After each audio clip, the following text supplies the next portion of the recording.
এই ওষুধটা কি জন্য ব্যবহার করা হয়? দেখো, ক্রেমাফিন প্লাস হচ্ছে একটা কনস্টিপেশন বা কোষ্ঠকাঠিন্য দূর করার জন্য ওষুধ, এবং এটা সাধারণত বয়স্ক মানুষদের জন্য ব্যবহৃত হয় এই ওষুধটা। তো একটা বয়স্ক মানুষ সে কিন্তু রোজ 20 ml করে এই ওষুধটা নিতে পারে, যাদের কোষ্ঠকাঠিন্যের সমস্যা আছে এবং যাদের দীর্ঘদিন ধরে কোষ্ঠকাঠিন্যের প্রবলেম, পায়খানা ক্লিয়ার হয় না, তারা কিন্তু রাত্রে এটা 20 ml করে নিতে পারে। রোজ রাত্রে মানে শুতে যাবার বা ঘুমানোর অন্তত 30 মিনিট আগে এই ওষুধটার ডোজ নেওয়া উচিত।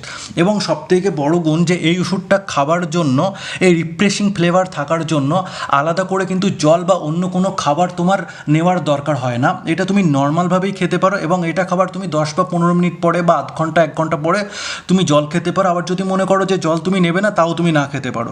এবং এটা কিন্তু বাচ্চাদের জন্য ওষুধ নয়। যাদের খুব কোষ্ঠকাঠিন্যের সমস্যা তারা কিন্তু অবশ্যই ডাক্তারের পরামর্শ করে তবেই খাবে। এটা অ্যাডাল্ট পারসনরা, এমনি যে কোনো অ্যাডাল্ট পারসন যাদের কোষ্ঠকাঠিন্যের দীর্ঘদিন ধরে সমস্যা, তারা এটা নিতে পারে।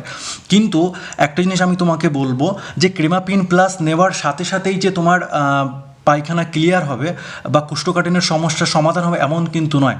এটা নেওয়ার কিন্তু দুদিন কিন্তু তোমার যে সমস্যা আছে সেটা কিন্তু থাকবে, দুদিন পর গিয়ে কিন্তু তোমার পায়খানাটা ক্লিয়ার হবে।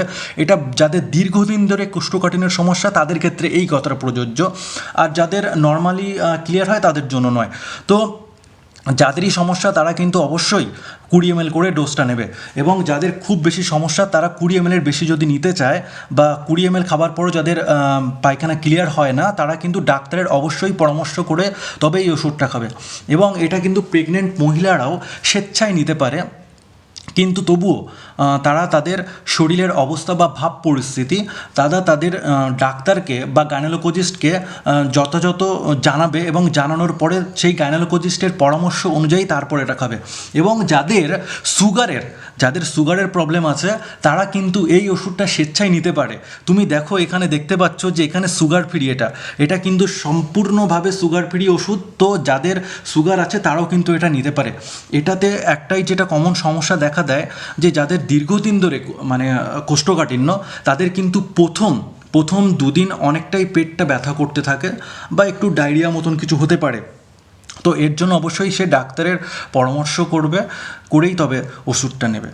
আচ্ছা, এর কি কোনো যকৃৎ বা কিডনির উপরে কোনো সাইড এফেক্ট ফেলে? না, দেখো, এটা এমন একটা ওষুধ, এটা যকৃৎ বলো, কিডনি বলো বা শরীরের অন্য কোথাও কোনো রকমভাবে প্রভাব ফেলে না। যদি তার পুরনো কোনো রোগ না থেকে থাকে, তাহলে এটা কিন্তু কোনো রকমভাবেই যকৃৎ বা কিডনিতে কোনো রকমভাবে প্রভাব ফেলে না, কোনো সমস্যাই এটা নেই।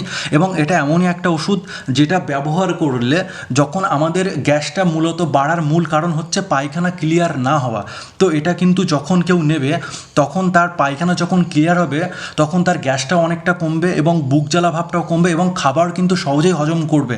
তো একটা ওষুধ দেখো, তোমার হজমেরও কাজও করবে, আবার তোমার পায়খানারও কাজ করবে, আবার তোমার গ্যাসটারও কাজ করবে।